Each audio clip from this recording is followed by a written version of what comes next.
الحمد للہ رب العالمین والصلاة والسلام علی سید المرسلین وعلی آلہ واصحابہ اجمعین۔ عزیزان محترم، قرآن کریم کی جو آیت کریمہ آپ کے سامنے پڑھی گئی، اللہ تبارک و تعالی ارشاد فرماتا ہے کہ اے ایمان والو، تم پر روزے فرض کیے گئے جیسا کہ تم سے پہلے کے لوگوں پر فرض کیا گیا تھا، تاکہ تم لعلکم تتقون، تاکہ تم پرہیزگار ہو جاؤ، متقی ہو جاؤ۔ عزیزو، اللہ تبارک و تعالی کا ایک حکم ہم اور آپ کے لیے بہت کافی ہے، بہت ہے، کسی نمونے اور کسی ایگزامپل کی کوئی ضرورت نہیں۔ یعنی اللہ تبارک و تعالی اپنی ذات پاک سے ہمارے لیے کوئی نمونہ پیش کرے، یہ کوئی ضروری نہیں۔ وہ مالک حقیقی، معبود حقیقی ہے اور ہر عالم کا رب ہے۔ الحمدللہ رب العالمین، ہر عالم کا رب ہے۔ اس لیے جو وہ حکم دے دے سراخوں پر، لیکن پھر بھی یہ رب العالمین کا احسان ہے کہ ہم کسی طرح کی بھی سوچ میں، فکر میں مبتلا نہ ہوں۔ اس لیے اللہ رب العالمین نے ایک نمونہ بھی عطا کر دیا کہ ایسا نہیں کہ روزے صرف تمہیں کو دیے گئے اور تمہیں پر فرض کیا گیا۔ یہ الگ بات ہے کہ یہ 30 کی تعداد، یہ 30 روزے جو امت محمدیہ پر فرض ہیں، پچھلی امتوں پر اسی طرح رہے ہوں، لیکن بہرحال روزے ان پر بھی فرض کیے گئے۔ جیسا کہ نماز کے بارے میں آپ حضرات سنتے ہیں کہ سرکار دو عالم امام الانبیاء جناب محمد الرسول اللہ صلی اللہ علیہ وسلم جب معراج میں تشریف لے گئے اللہ رب العالمین کے پاس، جو آپ کا ایک بہت ہی عظیم الشان معجزہ ہے، تو تحفے میں 5 وقت کی نماز آپ صلی اللہ علیہ وسلم کی امت محمدیہ کو اللہ رب العالمین نے عطا کیا۔ لیکن ایسا نہیں کہ اس سے پہلے نمازیں نہیں تھیں، نماز پڑھی نہیں جاتی تھی۔ اس سے پہلے نمازیں تھیں، نماز پڑھی بھی جاتی تھی، لیکن جس ترتیب سے حضور علیہ السلام جب شب معراج سے لوٹے اور 5 وقت کی نماز آپ کی امت کو اللہ رب العالمین نے عطا فرمایا، اس ترتیب سے وہ نماز نہیں تھی، بلکہ پچھلے انبیاء علیہ السلام کے زمانے میں، ان کے ادوار میں صبح اور شام کی نمازیں تھیں، صبح اور شام۔ لیکن حضور علیہ السلام کی امت پر جب یہ 5 وقت کی نمازیں فرض کی گئیں تو اس کی ترتیب وہ ہمارے اور آپ کے سامنے ہے۔ ایسے ہی روزہ بھی کچھ ایسا نہیں کہ بس ہم ہی کو عطا کیا گیا، ہم ہی کو دیا گیا۔ اس کی کچھ فضیلتیں ضرور ایسی ہیں کہ جو امت محمدیہ ہی کو یقیناً ملی ہیں، لیکن اللہ رب العالمین جیسا کہ خود فرما رہا ہے یا ایھا الذین آمنوا، کہ اے ایمان والو، یعنی جو ایمان لائے ہو، ایمان کے دائرے میں ہو، اللہ پر، اس کے رسولوں پر، اس کے فرشتوں پر، اس کی کتابوں پر اور تقدیر پر، یوم الحساب پر، مرنے کے بعد اٹھائے جانے پر، جملہ ایمانیات کی جو باتیں ہیں ان تمام باتوں کو تسلیم کرنے، دل سے اس کی تصدیق کرنے اور زبان سے اس کا اقرار کرنے کے بعد جو مومن ہیں، مسلمان ہیں، اللہ رب العالمین ان سے فرما رہا ہے یا ایھا الذین آمنوا، اے ایمان والو، کتب علیکم الصیام، تم پر روزے فرض کیے گئے، کما کتب علی الذین من قبلکم، جیسا کہ تم سے پہلے والے لوگوں پر فرض کیے گئے تھے، جیسا کہ تم سے پہلے کے لوگوں پر روزہ فرض کیا گیا تھا۔ لعلکم تتقون، اللہ تبارک و تعالی اس کا مقصد بھی واضح فرما رہا ہے، اس کا مقصد بھی بتا رہا ہے کہ اس کا مقصد یہ ہے تاکہ تم پرہیزگار ہو جاؤ، متقی ہو جاؤ، اللہ سے ڈرنے والے ہو جاؤ، اللہ سے لو لگانے والے ہو جاؤ، اللہ کا قرب خاص حاصل کرنے والے ہو جاؤ۔ میرے عزیز دوستوں، بزرگوں، اسی روزے کی برکت سے اللہ رب العالمین نے اس مہینے کو کتنی بڑی فضیلت عطا کی اور کتنے بڑے انعام سے اپنے بندوں کو نوازا کہ اللہ تبارک و تعالیٰ جو انعام اپنے بندوں کو اس مہینے میں عطا فرماتا ہے، اور روئے زمین پر کوئی بھی بڑے سے بڑا سخی اور بڑے سے بڑا بادشاہ اور بڑے سے بڑا امیر اور کبیر شخص بھی دنیاوی لحاظ سے کتنا بھی فیاض ہو، ہم اور آپ کو نہیں دے سکتا ہے۔ کون ہے کہ جو ایک کے بدلے 70 عطا کر دے؟ لیکن اللہ رب العالمین اس مہینے کی برکت سے کس قدر نیکیوں میں اضافہ فرماتا ہے۔ میرے عزیزوں، اس مہینے کی جو فضیلتیں ہیں، اس کا جو مقام ہے، اور اس میں ایک ایک حرف پر، ایک ایک عبادت پر جو نیکیاں ہیں، وہ اپنی جگہ نبی کریم صلی اللہ تعالی علیہ وسلم نے اس مہینے کی برکات سے اور اس کے جو ہے اس کی برکات سے، اس کے انوارات سے جو فائدہ نہیں اٹھاتا ہے، اس کے لیے وعیدیں بھی بیان فرمائی، سخت وعید۔ چنانچہ مشہور روایت آپ نے سنا ہوگا، نبی کریم صلی اللہ تعالی علیہ وسلم ایک مرتبہ مسجد میں تشریف لائے اور آپ نے منبر کے پہلے زینے پر قدم رکھا تو فرمایا بلند آواز سے آمین۔ پھر آپ نے دوسرے زینے پر قدم رکھا تو پھر بلند آواز سے فرمایا آمین، اور جب تیسرے زینے پر قدم رکھا تو پھر فرمایا آمین۔ ایسا کوئی آپ کا معمول نہیں تھا، صحابہ کرام کا معمول نہیں تھا، اس طرح کے اعمال کا رواج نہیں تھا، بلکہ اس سے پہلے صحابہ نے منبر پر قدم رکھتے ہوئے نبی کریم صلی اللہ علیہ وسلم کی زبان مبارک سے یا کسی صحابی کی زبان مبارک سے سنا ہی نہیں تھا۔ اس لیے سب تعجب میں پڑ گئے کہ یہ کیا معاملہ ہے۔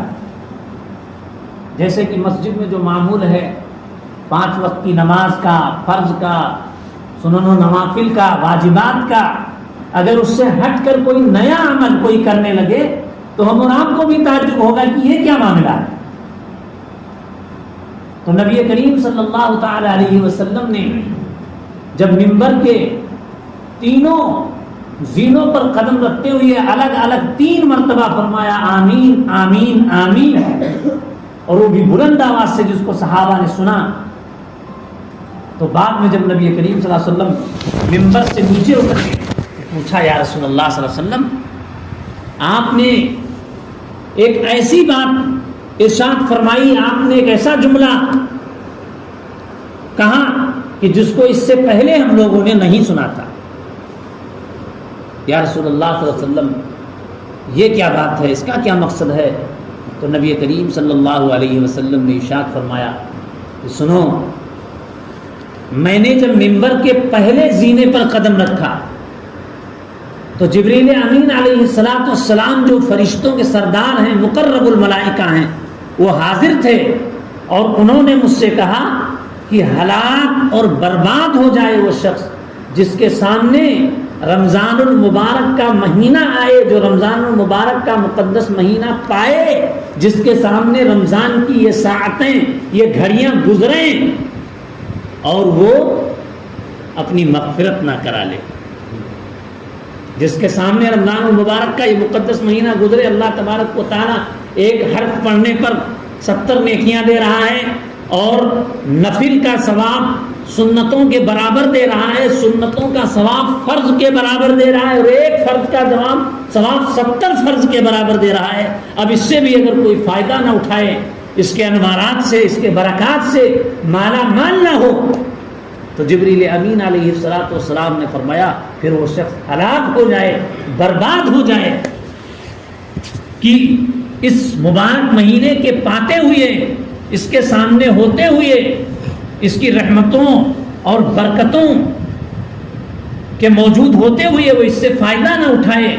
اپنی بخشش نہ کرائے، اپنی مغفرت نہ کرائے، نیکیوں کے ذریعہ اللہ کا قرب خاص حاصل نہ کرے، اللہ تبارک و تعالیٰ کا نیک برگزیدہ بندہ نہ بنے، اللہ کو راضی نہ کرے، تو پھر وہ شخص ہلاک ہو جائے، برباد ہو جائے۔ نبی کریم صلی اللہ علیہ وسلم نے یہ جملہ سن کر فرمایا آمین۔ آمین کا معنی ہوتا ہے کہ اے اللہ ایسا ہی ہو، اے اللہ اسے قبول فرما، کہنے والے نے جو کچھ کہا ہے اے اللہ اس کو قبول فرما، ایسا ہی ہو۔ تو جب جبریل امین علیہ السلام نے کہا کہ ہلاک ہو جائے، برباد ہو جائے وہ شخص جس کے سامنے رمضان المبارک کا مقدس مہینہ گزرے اور وہ اپنی بخشش نہ کرا لے، اپنی مغفرت نہ کرا لے، تو حضور علیہ السلام نے اس وقت منبر کے پہلے زینے پر قدم رکھا تھا، آپ نے فرمایا آمین، اے اللہ ایسا ہی ہو۔ اور پھر جب سرکار دو عالم صلی اللہ علیہ وسلم نے دوسرے زینے پر قدم رکھا تو پھر فرمایا آمین۔ صحابہ نے پوچھا یا رسول اللہ صلی اللہ علیہ وسلم پھر کیا بات ہوئی؟ فرمایا کہ جبریل امین علیہ السلام موجود تھے اور انہوں نے کہا کہ ہلاک اور برباد ہو جائے وہ شخص، غور کیجئے گا، ہلاک اور برباد ہو جائے وہ شخص جس کے سامنے میرا نام لیا جائے اور وہ مجھ پر درود نہ بھیجے۔ نبی کریم صلی اللہ علیہ وسلم پر درود شریف پڑھنے کی، درود بھیجنے کی عزیزوں بہت بڑی فضیلت ہے، بہت بڑا وظیفہ ہے، یہ کوئی معمولی چیز نہیں ہے۔ اللہ تبارک و تعالیٰ نماز پڑھتا ہے، اللہ تعالیٰ روزہ رکھتا ہے، اللہ تعالیٰ زکوٰۃ دیتا ہے، اللہ تعالیٰ حج کرتا ہے؟ نہیں، یہ سب اعمال اللہ رب العالمین نہیں کرتا، سب کو معلوم ہے۔ لیکن اللہ نہ نماز پڑھتا ہے، نہ روزے رکھتا ہے، نہ زکوٰۃ دیتا ہے، نہ حج کرتا ہے، لیکن اپنے نبی پر درود بھیجتا ہے۔ قرآن کریم میں ارشاد ہے ان اللہ و ملائکتہ یصلون علی النبی، کہ بے شک اللہ اور اس کے فرشتے نبی پر درود بھیجتے ہیں، اللہ اور اس کے فرشتے نبی پر درود بھیجتے ہیں۔ ان اللہ و ملائکتہ یصلون علی النبی یا ایھا الذین آمنوا، پس اے ایمان والو صلو علیہ وسلموا تسلیما، تم بھی اپنے نبی پر درود بھیجو اور اپنے نبی پر سلام بھیجو۔ یاد رکھو جو ہم اور آپ چھوٹا درود، بالکل چھوٹا درود پڑھتے ہیں نبی کا نام سن کر، کچھ لوگ کہتے ہیں کہ ٹھیک ہے آپ درود تو پڑھتے ہیں، سلام کہاں پڑھتے ہیں؟ تو سلام کسی کے اردو زبان میں بنا لینے کا نام تھوڑی نہ ہے۔ ہم جو کہتے ہیں صلی اللہ علیہ وسلم، اسی میں درود بھی موجود ہے اور اسی میں سلام بھی موجود ہے۔ جب کہیں گے صلی اللہ تو یہ کس سے کہیں گے؟ صاد سے لکھ کے دیکھیے، یا جہاں لکھا ہو پڑھ کے دیکھیے، صلی اللہ یہ صاد سے لکھا رہتا ہے، تو یہ کیا ہے؟ یہ درود ہے، نبی کریم صلی اللہ علیہ وسلم پر درود ہے۔ اے اللہ درود نازل فرما اپنے نبی حضرت محمد صلی اللہ علیہ وسلم پر۔ اور آگے کیا کہتے ہیں؟ صلی اللہ آگے علیہ وسلم، وسلم جو بولتے ہیں وہ سین سے ہے، تو جو صاد سے ہے وہ درود ہے اور جو سین سے ہے وہ سلام ہے۔ اسی چھوٹے سے جملے میں نبی پر درود بھی موجود ہے اور نبی پر سلام بھی موجود ہے۔ اب بتاؤ یہ کون نہیں پڑھتا ہے؟ اللہم صلی علی سیدنا شفیعنا نبینا مولانا محمد مبارک وسلم۔ اب جو صلی سے شروع ہوا تھا وہ درود تھا، اور جو یہاں وسلم آیا وہ سلام ہے۔ کوئی بھی مقرر تقریر کرنے والا بغیر نبی پر درود اور بغیر نبی پر سلام کے اپنی تقریر کا آغاز نہیں کرتا ہے۔ کوئی بھی خطیب خطبہ دینے والا بغیر نبی پر درود کے اور بغیر نبی پر سلام کے اپنے خطبے کا آغاز نہیں کرتا ہے۔ کوئی بھی دعا کرنے والا اکا دکا کوئی ملے گا کہ بغیر درود کے اور بغیر سلام کے اپنی دعا کو ختم کر لے۔ ہر مکتب فکر کے علماء، حفاظ، قراء، عوام، اہل علم، جہلا جو بھی ہیں، اکثر و بیشتر لوگ اپنی دعاؤں میں نبی پر درود بھی بھیجتے ہیں اور نبی پر سلام بھی بھیجتے ہیں۔ جہاں آپ نے کچھ نہیں پڑھا، صرف کہہ دیا صلی اللہ علیہ وسلم، تو اسی میں درود و سلام دونوں موجود ہیں۔ اور نبی کریم صلی اللہ علیہ وسلم کا ارشاد بھی ہے، آپ نے فرمایا، ایک مرتبہ صحابہ سے پوچھا کہ تم میں سے سب سے بڑا کنجوس کون ہے؟ غور کیجیے گا، سب سے بڑا کنجوس اور سب سے بڑا بخیل کون ہے؟ تو صحابہ نے سوچا ہوگا کہ حضور علیہ السلام یہ فرمائیں گے کہ جس کے پاس مال ہو، جس کے پاس دولت ہو، جس کے پاس روپے اور پیسے ہوں، سونے اور چاندی یعنی مال و دولت کا ذخیرہ ہو اور وہ اللہ کی راہ میں خرچ نہ کرے، وہ سب سے بڑا بخیل، سب سے بڑا کنجوس ہے، حضور یہی فرمائیں گے۔ اچھا بات تو صحیح بھی ہے، کوئی غلط نہیں ہے، بالکل صحیح ہے۔ ہر آدمی یہی سوچے گا کہ ایک آدمی کے پاس مال ہے، اللہ خرچ کرنے کا حکم دے رہا ہے، کیا کہہ رہا ہے؟ ذالک الکتاب لا ریب فیہ، یہ وہ کتاب ہے جس میں کسی شک و شبہ کی گنجائش نہیں۔ ھدی للمتقین الذین یؤمنون بالغیب ویقیمون الصلاۃ ومما رزقناہم ينفقون، یہ ہدایت ہے ان لوگوں کے لیے جو غیب پر ایمان رکھتے ہیں اور نماز ادا کرتے ہیں اور اللہ کے دیے ہوئے رزق میں سے خرچ کرتے ہیں۔ یہ بڑی اہم بات ہے۔ تو یہ یقیناً صحیح ہے کہ جس کے پاس مال ہو، دولت ہو، روپے ہو، پیسے ہو، غلہ ہو اور ساز و سامان ہو اور وہ اللہ کی راہ میں خرچ نہ کرے، یقیناً وہ بخیل ہے۔ لیکن نبی کریم صلی اللہ علیہ وسلم نے جب یہ پوچھا تھا کہ تم میں سے سب سے بڑا بخیل کون ہے، اور صحابہ نے سوچا کہ شاید حضور، صحابہ نے جب پوچھا تھا تو صحابہ نے سوچا کہ شاید حضور علیہ السلام یہ جواب دیں گے، لیکن اس موقع پر آپ نے یہ نہیں فرمایا۔ اس موقع پر آپ نے دوسرا جملہ ارشاد فرمایا تم میں سے سب سے بڑا بخیل، سب سے بڑا کنجوس وہ شخص ہے کہ جس کے سامنے میرا نام لیا جائے اور مجھ پر درود نہ بھیجے۔ اور یقیناً یہ بات بالکل 100% ہمارا وہ ہی نہیں کہ ہم اس کی یہ کہیں گے یہ صحیح، ہمارا کیا وہ ہے؟ نبی کریم صلی اللہ علیہ وسلم کی زبان مبارک کی بات ہے کہ کہتے ہیں ہے قول محمد قول خدا، فرمان نہ بدلا جائے گا، بدلے گا زمانہ لاکھ مگر ایمان نہ بدلا جائے گا، سب بدل جائے گا۔ لیکن یہ کہا حضور علیہ السلام نے جو فرما دیا بالکل حق۔ کیوں؟ حضور علیہ السلام نے گالیاں کس کے واسطے سنی، مار کس کے واسطے کھائی، تکلیفیں کس کے واسطے برداشت کی، فاقہ کس کے واسطے کیا، آنسو پر آنسو کس کے واسطے بہائے، اخیر وقت جو ہے ربی حبلی امتی، ربی حبلی امتی، یہ کس کے لیے کہتے رہے؟ حضور علیہ السلام کا مقام یہ تھا، مرتبہ یہ تھا کہ جن کے بارے میں اللہ نے تو یہ کہا تھا کہ محمد صلی اللہ علیہ وسلم تم اگر چاہ لو تو تمہارے لیے وہ پہاڑ کو بھی میں سونا بنا دوں گا۔ تو جن کے لیے وہ پہاڑ بھی اللہ کے حکم سے سونا بن جاتا ہے، اور جن کے بدن میں جنت کی عطر سے بھی زیادہ خوشبو تھی، اور جن کا مقام یہ تھا کہ جہاں لوگ مہینوں سفر کرتے تھے مکہ مکرمہ سے جو ہے فلسطین بیت المقدس، تب جا کر کے وہاں پہنچتے تھے رات کے قلیل حصے میں۔ قرآن کیا کہتا ہے؟ سبحان الذی اسری بعبدہ لیلا من المسجد الحرام الى المسجد الاقصی، کہ پاک ہے وہ ذات جو لے گئی اپنے بندہ محمد صلی اللہ علیہ وسلم کو مسجد الحرام سے مسجد اقصی تک، یعنی رات کے قلیل حصے میں، تھوڑے سے حصے میں اللہ کے نبی صلی اللہ علیہ وسلم وہاں پہنچ گئے جہاں ہم مہینوں کا سفر کر کے پہنچتے تھے۔ اور اس کے بعد جہاں کوئی نہیں گیا، میرے آقا شہ مصطفیٰ کے سوا عرش اعظم پہ آخر گیا کون ہے؟ انبیاء یوں تو آئے ہزاروں مگر اپنے مولا سے جا کر ملا کون؟ اپنے مولا سے جا کر ملا کون ہے؟ تو حضور علیہ السلام کا یہ مقام، یہ مرتبہ، لیکن اس کے باوجود اخیر تک اپنی امت کے لیے کتنی تکلیف سہتے رہے۔ تو یہ اس کا حق بنتا ہے۔ حضور علیہ السلام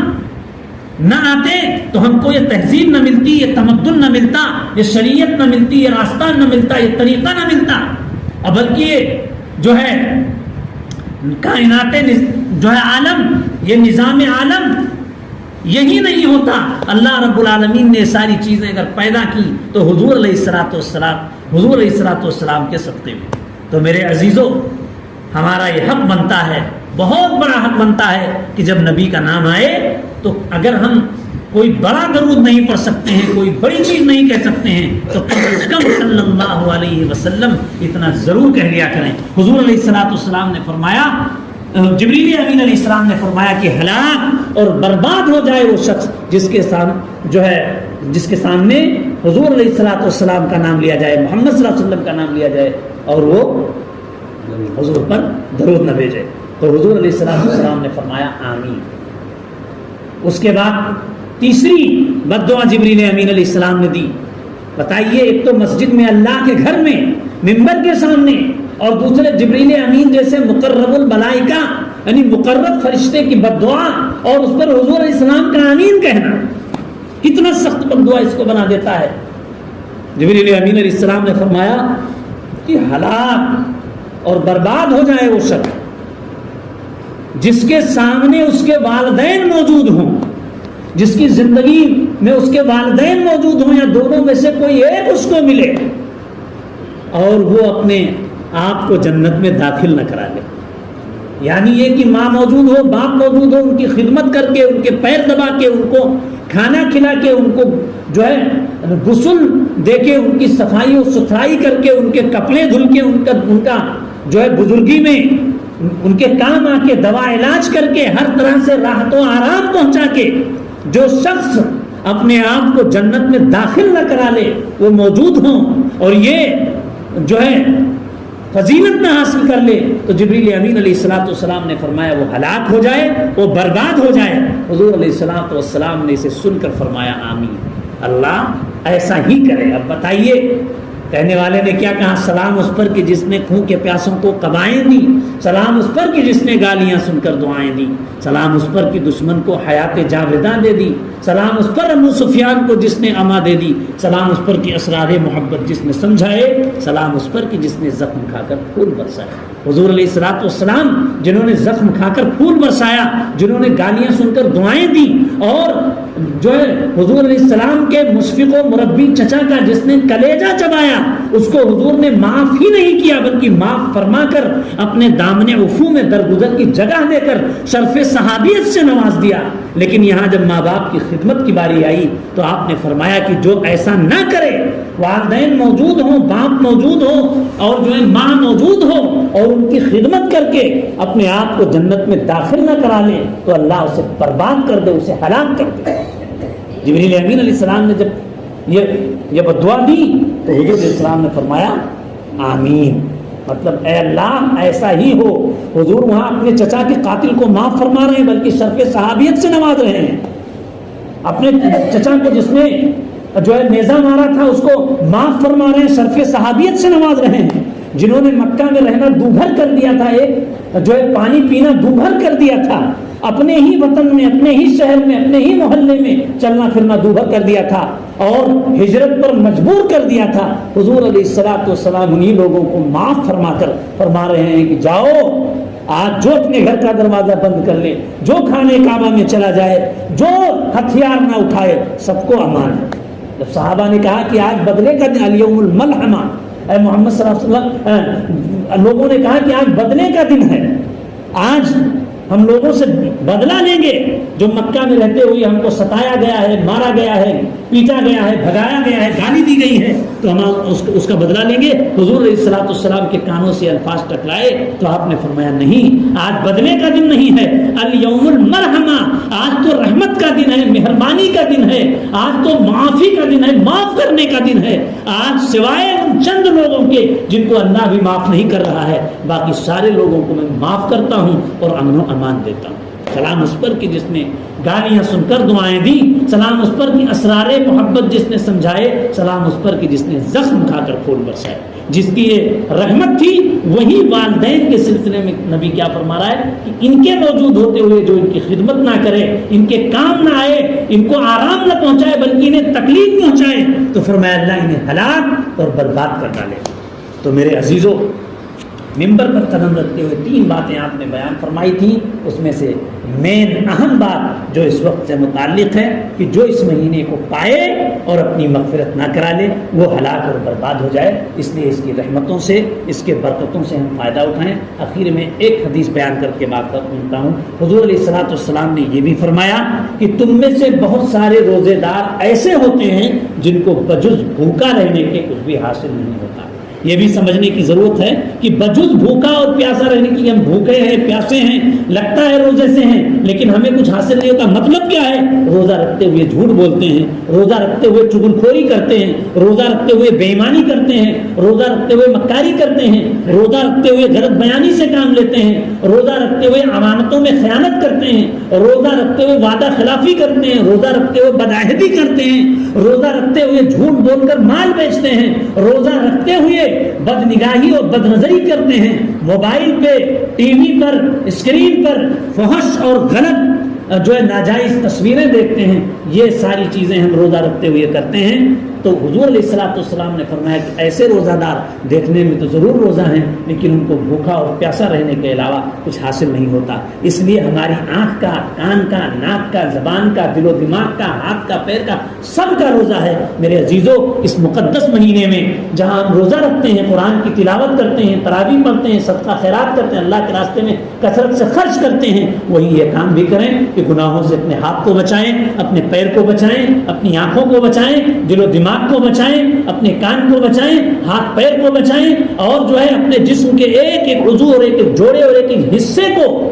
گناہوں سے بچائیں، کیونکہ ہر ایک کا روزہ ہے۔ اللہ تبارک و تعالی ان تمام کہی ہوئی باتوں پر ہم سب کو عمل کی توفیق عطا فرمائے، اور جو باتیں غلط نکل گئی انہیں معاف فرمائے۔ آمین ثم آمین۔ وما علینا الا البلاغ المبین۔